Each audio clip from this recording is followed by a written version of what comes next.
Hey, what's up? I got some more lore content for you guys. I'm here to break down the top 3 best decks to climb with in ranked if you enjoy playing aggro. With that, let's get right into it.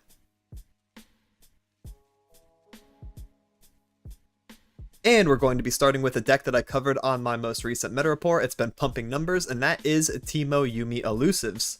The main theme of the deck is to set up Elusives early, attack relentlessly with unblockable units, and then try to close out with P and Z burn spells. Starting us off, we have Acorn the Hex Technician, 1 mana 1/1 with Elusive. Nexus Strike, reduce the cost of the most expensive spell in your hand by 1. So really good to get out early and then start making your spells cost less when you need to use them in the mid game. Next we have Bandled Tellstones. Bandled Tellstones can become Electro Harpoon for direct damage or removal, Heroic Refrain for more damage to face, or sometimes Yordle Contraption. I've never seen this resolve, so for the most part it's one of these first two. Next we have Bird the Bellringer being a really good 1-drop to slam right away. That way you can get a chime and get extra damage and protection on your elusive units in hand.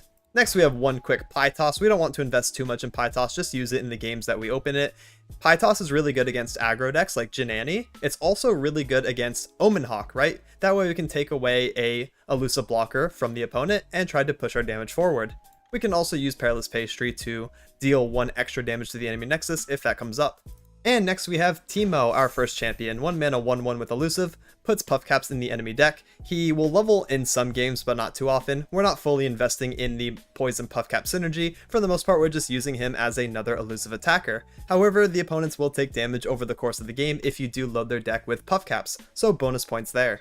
Next we have Bandle Commando, another elusive unit, 2/1/2. Nexus Strike, create a Hungry Owlcat. So she's a little bit tankier, still a really good Yuumi target. And also every time she gets a Nexus Strike in, you get another unit to help swarm or to block with, right? In case you need to chump block and extend the game even further while you set up these really strong unblockable attacks. Next we have Kelp Maidens being an aggressively statted 2-drop, 2/2/1, elusive, Nexus Strike, create a prank. We can use the prank to mess with cards in the opponent's hand, or we can actually use prank as a discard target for our blowback.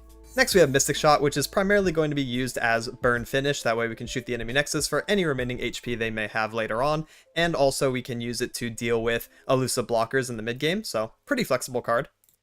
Next we have Skip, King of the Reef, 2/1/2 with Elusive. Play, pick 1 of 2 non-champion cards from the enemy hand, and I capture it. Really good at yoinking enemy strike spells, enemy removal, just like really important cards that they may need, and then Skip gets to keep them inside of him. After that, we want to put Yuumi on Skip and try to protect him, and Heroic Refrain and stuff like that. That way the opponent never sees this card again. Next we have Heroic Refrain to boost our damage output and also have a little bit of HP gain for our elusives. That way they're a bit harder to kill and deal more damage. Next we have one Octo Adventure, 3/1/4 elusive. Pick an Explorer spell to create in hand. This allows us to have tech cards versus a lot of decks in the meta. We can deal with equipment decks, we can deal with landmark decks, we can turn off elusives in the mirror match so our elusives get more damage in, and we can also heal versus burn. Next we have Yuumi, our other champion. She attaches herself to one of our elusives that we pick, and then she grants it her stats, which is really cool. Also, she gives them another bonus +1/+1 every round start, and if you attack with the same unit that has her on it 3 times, she also grants it Spell Shield, which is really good. Next we have Triple Augmented Clockling, 4/2/2 elusive, play predict, draw 1, reduce its cost by 1. Really good at just fetching more resources, whatever you need whenever you play him. He's a 2 attacking body, which you're already pretty happy with, but also he can fetch you like damage removal, he can fetch you Eye of the Storm for more reach, all kinds of good stuff. And next we have Blowback, which is one of our finisher cards. Deal 1 to an enemy and also the enemy nexus. Discard up to 2 to increase the damage by 1 for each card discarded. So if you discard 2 things, like let's say cards we just don't need anymore or pranks that we've been holding on to, Blowback can deal upwards of 3 damage to the enemy nexus and also a unit at the same time. Really nice, especially since it is fast speed. We can combine it with other spells like Mystic Shot or even like another copy of Blowback to deal lots of damage in the late game. And finally, we have Eye of the Storm, 4 mana burst speed spell, give an ally +2, which we really like on our elusives, that way we get more damage in, and also draw 2 cards. This can allow us to try to find our finishers, our blowbacks, our mystics, stuff like that, or just other resources that we may need, maybe even more elusive attackers. If you like playing fast and you also like elusive strategies, then this deck is definitely up your alley, but that is it for this rundown. Now here's a live commentary game so you can see how the deck plays out. I'll be giving context to why I'm playing certain cards, and hopefully it gives you a good feel on how to play the deck. And for this example game, we're going to be fighting Ashe LeBlanc. So we're just going to try to stay really fast, really aggressive, and hopefully their frostbiting doesn't hurt our strategy too much. We do have a couple 2-drops we can play. We have Octo Adventure, which honestly isn't that great versus them. If they do run the Darken, what's it called? Darken Spear, the ice one, we can destroy it, but nah. We'll probably pitch him, and we'll also pitch Blowback, keep a couple of the 2-drops. We want Blowback later on, so having it in our early hand will make our hands more inconsistent overall. This looks pretty solid. I just wish I had a 1-drop to round it out, but no big deal. No Omen Hawk from their side, which is super good. Omen Hawk is like the biggest annoyance for us probably. Let's go ahead and play out... I like Kelp Maidens here, and then we'll put Yuumi on it. I'm choosing our aggressively statted elusive, that way we can get in more damage. I want to start ramping the Yuumi like right away if I can. The spell shield on this is going to be super annoying for them. So we're going to try to get in that 4. Oh, there's the Omen Hawk. They do have it. Alright, so Omen can block us. Wish we had that one up high toss. Double Yadulski, so they got a pretty crazy hand. Lots of buffing. If they also have Frostbite, I mean, hey, that is going to be pretty bad for us. LeBlanc. Sure thing. What I probably want to do this turn is actually set up a blocker for LeBlanc. That way I don't take too much damage. So that's going to be our first action here. And then we'll block that. We can also try to bait Sky Splitter, but I don't think that's worth. Especially since we'll have to respond with Heroic Refrain to keep our unit alive. And yeah, that's just not super good. I'm down to take the 4 damage from the Snow Dogs. And then we'll play Teemo. And then we'll play... Honestly, Benno Commando's pretty good. That way I can make a Hungry Owlcat to keep blocking this LeBlanc. As long as she's not hitting us, I mean, I'm in a pretty happy spot, right? We have 6 mana, so we're going to go ahead and... Ooh. I'm liking that skip. Yeah, let's play skip, see what they got in there. Ah! Bloody Business and Brittle Steel. Let's take the Bloody. And then we shall send it. See what they Brittle Steel. Teemo. As a response to that... Oh, Flash Freeze as well. Okay. As a response to that, we'll do Heroic Refrain. Give these 2 buffs, get their Nexus Strikes off, which is super relevant for me. And we still have our 1 mana remaining to play out our Hungry Owlcat. That way we can block the LeBlanc. Oh wow, Temple. I guess I should have kept that Octo, huh? Nah, not really. They only have 1 card in hand. I can't imagine them getting that much Temple value. We should just win next attack turn. Yeah, we block this. Again, just take the 4. We don't really care. The black rose blooms once more. Biggest issue will be Rally. We'll play... Yeah, we can play the Clock. That's probably fine. We want Mystic Shot here. Some direct damage would be nice. Sigil. Okay, that's going to give you back the... Ooh, that's pretty bad for me. So they're on another LeBlanc. They're going to get back the Strike spell.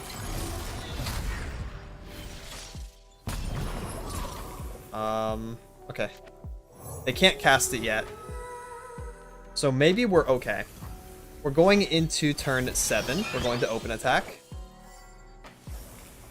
And then we can also prank it maybe, just make it more uncomfortable for them. Ah, we missed the prank. All good. Yo, what's that?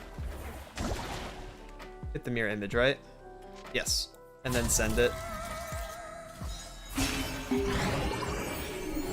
Because we attack 3 times with this unit, we now have Spell Shield, so it's going to be pretty hard for the Bloody Business to come in. They'd have to be on another, like, Brittle Steel or Flash Freeze or Harsh Wind, so they could pop Spell Shields. Yeah, they cannot. Yeah, we're currently threatening lethal with our spell in hand plus Mystic, so let's go.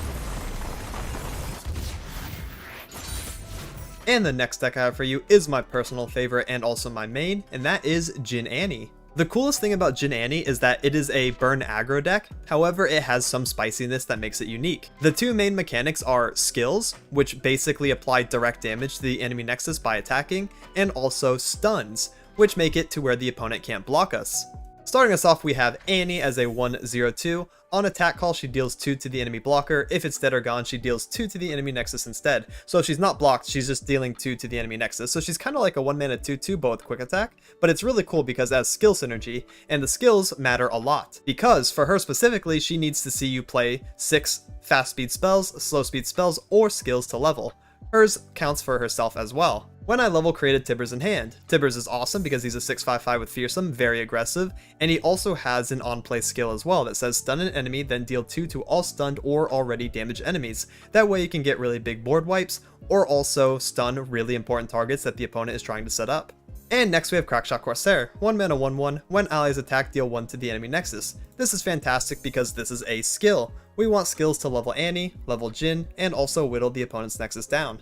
And next we have Legion Saboteur, 1 mana 2/1, attack, deal 1 to the enemy nexus, more direct damage, goes a long way, super nice. To round out our 1-drops, we have Triple Precious Pet here, 1 mana 2/1 with fearsome, aggressively statted, can't be blocked on turn 1 by most things, so really nice to get in some cheeky damage. And next we have Demolitionist, 2 mana 2/2, play, deal 1 to an ally to deal 2 to the enemy nexus. For the most part, we're not playing her on turn 2, this is more of like a finisher card, or something we want to play in the mid game in order to proc Pirouette for us. Next we have Sunhawk, 2 mana 2/3, and Daybreak, stun the strongest enemy. The stuns are super good because we're going to be doing like multi-stun turns, where like 2 or 3 of the opponent's units can't block us. Sunhawk is really good as the first action because we have to Daybreak him. Next we have Stagehand, which is a targeted stun, 2/4/2 ephemeral. Again, really good in conjunction with Sunhawk, that way we can multi-stun and push tons of damage. Next we have Tusk Speaker, 2 mana 3/2 with Overwhelm. He's aggressively statted, he has an aggressive keyword, and he also has an on-play effect to deal 1 to both nexuses. Be careful that you don't play this when you're at 1 HP, otherwise you'll die as well. So that's pretty unfortunate. However, Tusk Speaker does something else really cool for us, which is proc Plunder for Pirouette. Next we have Mana Soul Student, 3/3/2. Each round, the first time you play a fast speed spell, slow speed spell, or skill, I also play Magic Embers, which is another skill that deals 1 to the enemy nexus. Seeing the theme here, we're dealing like lots of instances of 1 damage from all of our different sources.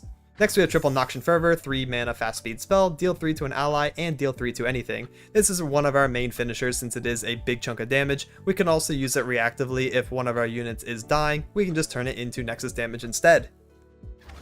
And here's Pirouette, which is the card I've been referencing a couple times. It says, deal 1 to anything and stun an enemy. Plunder I costs 2 less, so if you deal any damage to the enemy nexus before using this card, it's 1 mana, deal 1 to something, which includes the nexus, and stun something else. So we can get a lot of really good value and get multi-stuns off with Pirouette. And next we have Jhin. Jhin is doing a lot of cool stuff for us. The first thing that he's doing is allowing us to put skill units into our deck from every region. That's why you're seeing Targon, Ionia, Freljord, all within this Jhin Noxus deck. Another thing that he's doing is while he's in your hand or also on your board, every time you play 3 fast speed spells, slow speed spells, or skills, he'll also shoot the enemy nexus for 1 extra damage. If he's in play instead of your hand, he will also stun the weakest enemy. When he attacks, he will also deal 2 to all stunned enemies. And finally, to level him, you just have to play 12 fast speed spells, slow speed spells, or skills over the course of the game, and the only thing that really changes is that his attack skill, instead of dealing 2 to stunned enemies, he'll deal 4 to them and also shoot the enemy nexus for 4 as well. Next we have the Witness, which is a 4 mana 3/3, flow I cost 2 less. Flow activates if you played 2 spells or skills or more in the previous round, so all of our skills count, Lotus Traps count, so for the most part Witness should be a 2 mana 3/3 play stun whoever you want, which is a super good card, especially when we are doing multi-stun turns. And finally we have Augmented Experimenter, which is a 6 mana 3/3, on play, discard your hand, draw 3, deal 3 to an enemy. So if you don't have a hand, hey, you don't have to discard anything, you just draw 3. And this is really nice to try to cycle and try to find your finisher cards, like Noxian Fervor, or maybe you hit Jhin and then you get a really nice Jhin attack the next turn. So just overall a really good refill card. His on-play effect is also skill, so there's additional synergy there. And that's it for the deck rundown. Now here's a live commentary game so you can see how it plays out. And for the example game, we're going to be fighting Callista, Mordekaiser, Elder Dragon. So we're just going to try to get fast and aggressive, try to kill them before Mordekaiser gets set up. Let's go ahead and keep Annie and Jhin, very strong champions. We can also keep the Precious Pet, why not? Mulligan away the Experimenter. Hopefully we draw into him later. Ooh, Witness is also pretty good. If we can get some skills out, then that's going to be 2 mana. We'll play Annie right on turn 1 and hope they don't have Quietus. No Quietus? Alright, we're going to kill the token probably, the prey. But Annie's really... Oh, wow. They're letting us steal too. Annie's really good to develop right away. That way we can get closer to her level. And then get Tibbers down for extra power later. I kind of want to play double Precious Bet here, actually. Just get out all of our 1-drops, right? Okay. We have a pretty nice open attack if we want to take it. No. Or we can play Tusk and Sabo. I mean, I'm down to do that too. Hopefully they don't have Eradication. That's like the only thing that stops us from going wide. I would hope they don't have Eradication. Alright. Sabo. We can full send this, right? It's just like a lot of damage. 8 spike for Annie. Sounds good. That's one less blocker for them. But they did kill my Annie. We're gonna go ahead and full send it. Get that Jhin proc. I would actually like to play Jhin on 4 maybe. He dies to Death Grasp though, so maybe not. Bonk. Bonk, bonk, bonk. Ballista is 1 away from leveling, which is a bit scary. Ooh, stagehand. Open attack, alright. I'm kind of okay with that. Ah, Death Grasp, there we go.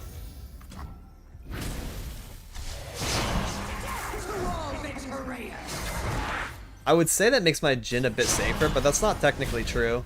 They did show me top deck Death Grasp, however, we're going to go into next turn, and they're probably just going to end up vengeancing my Jhin. So, I don't really want to play Jhin, take a bunch of damage, and then get nothing accomplished. I would like to witness now. We're going to keep Jhin in hand.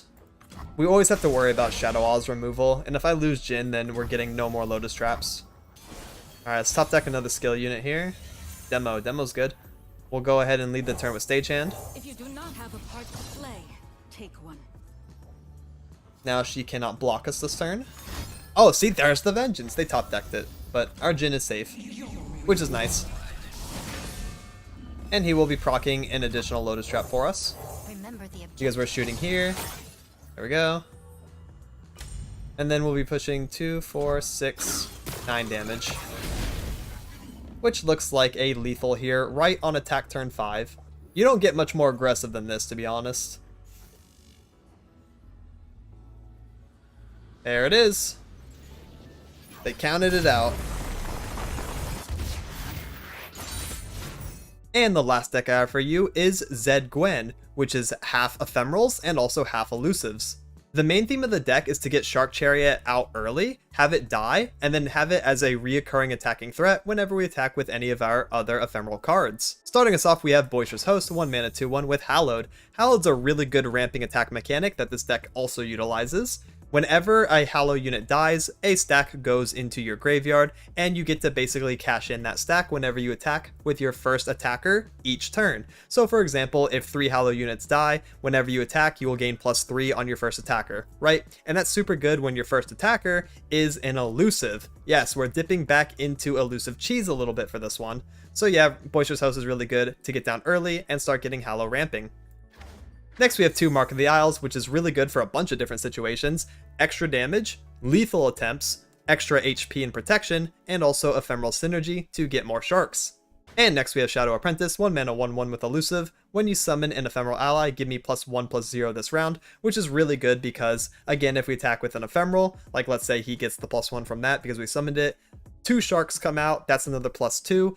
He's also Hallowed for 3, that's another +3. He's just hitting for a lot of damage as a 1-drop, right? And it's also elusive, so it's a little hard to deal with. And he's just overall really strong card and really good pressure early and mid game. Next we have Wuju Style, which is a 1 mana burst speed spell, give an ally +2 attack, so that's really nice. Also you get Meditate in hand.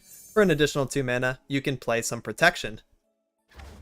Next we have Green Glade Duo, which is doing a lot of the same thing as our Shadow Apprentice, 2 mana 2/1 with Elusive. When you summon another ally, give me +1/+0 this round. So this gets out of control if you have both on the board, you summon like 3 or 4 things, then you're just pushing a lot of damage, right? Super strong card too.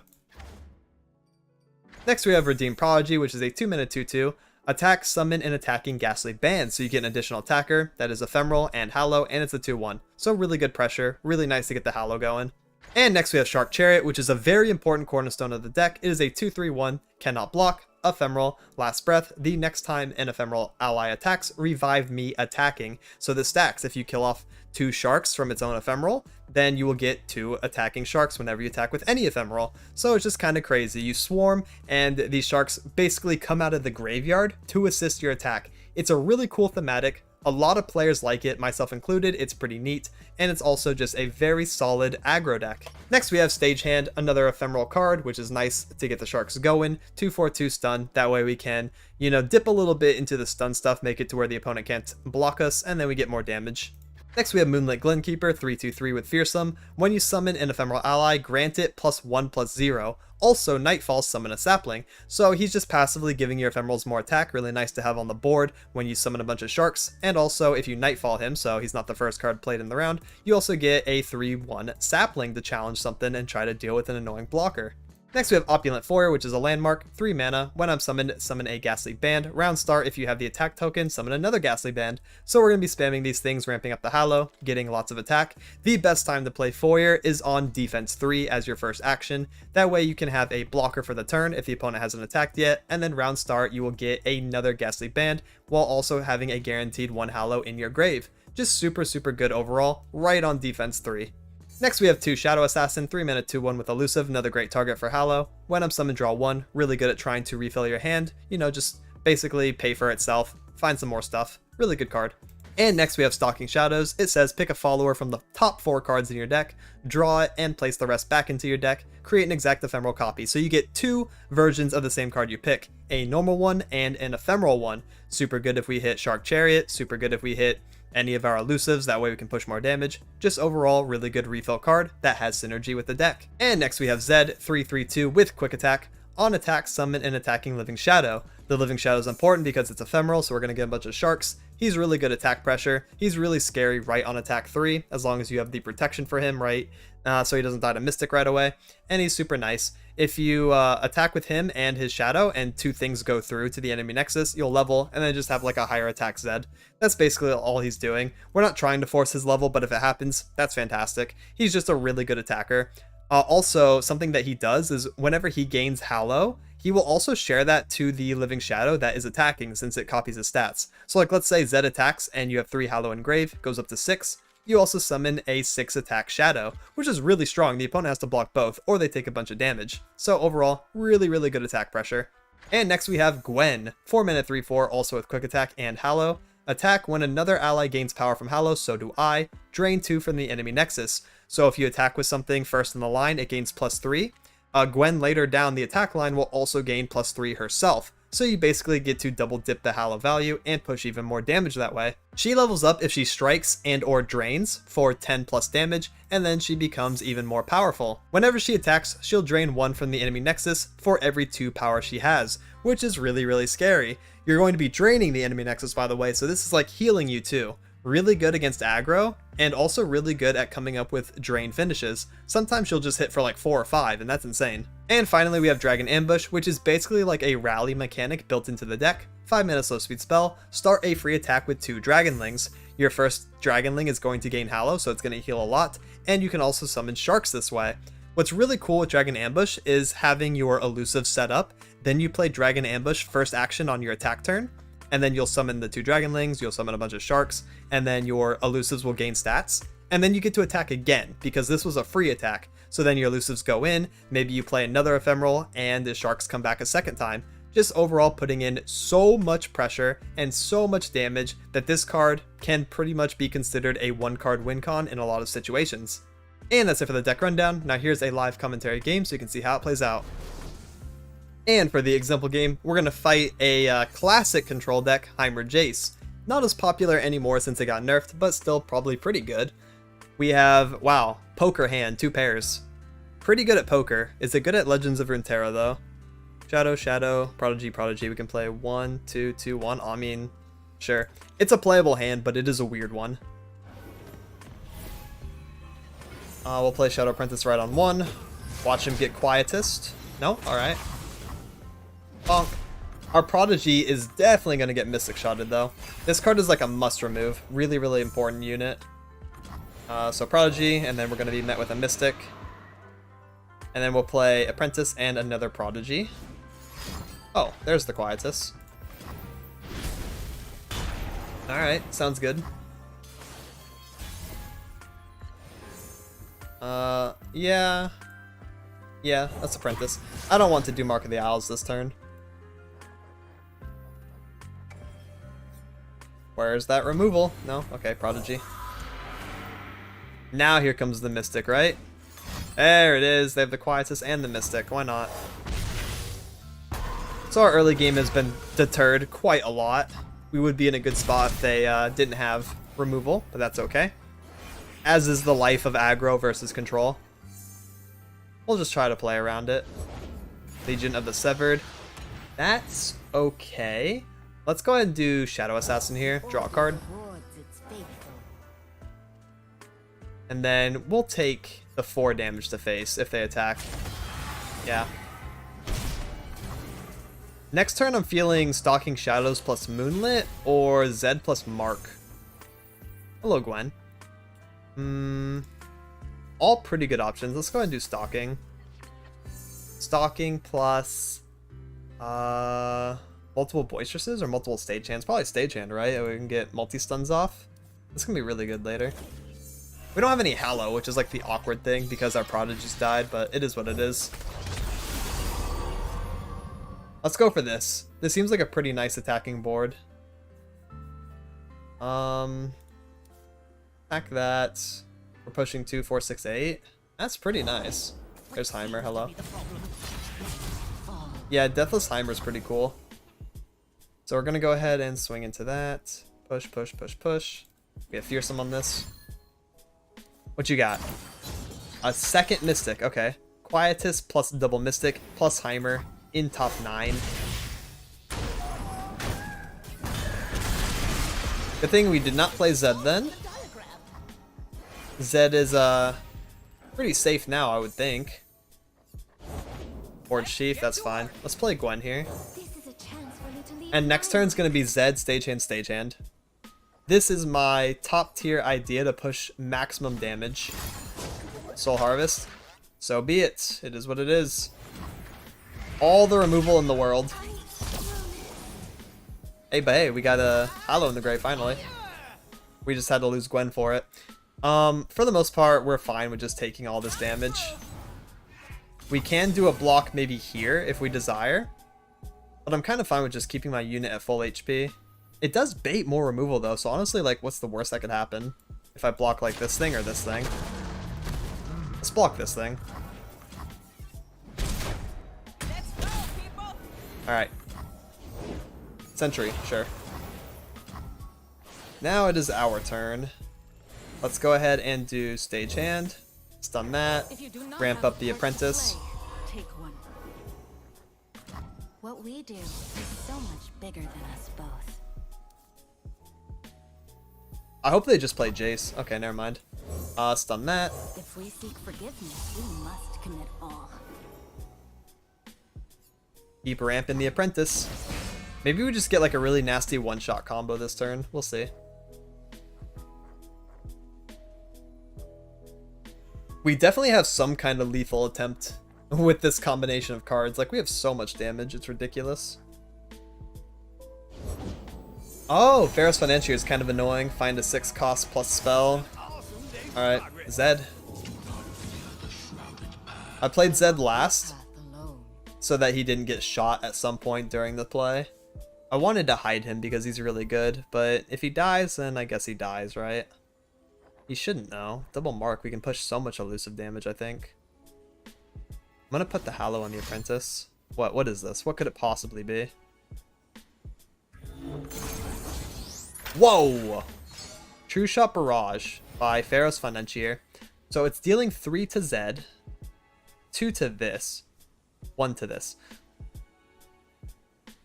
Okay, so I definitely want to mark this. That one's guaranteed. I think I get more value by marking Zed and keeping him alive over the Assassin. Yes, because I'm going to get the extra Ghost. The Ghost is going to get buffed by Glenkeeper, and it's also going to buff the Apprentice, so I think this is overall just better. Keep the Zed alive then.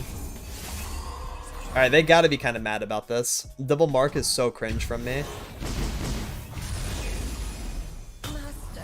And then we can just full send it, right? Attack order matters. Let's give the elusive Hallow. And then, yeah, we just full send. Know what I must do. Zed creates another attacker. Did we do it? Did we do a one-shot turn? They have 3 blockers. Go ahead.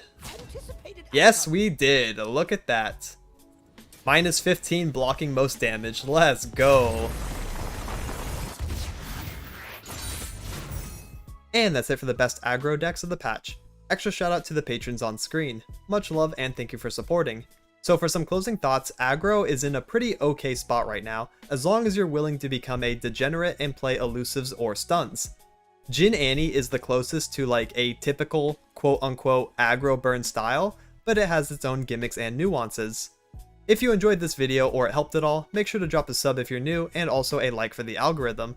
I'm on the way to 15k and it would be awesome if you came along for the ride. Thank you so much for watching and have a good one. Laters.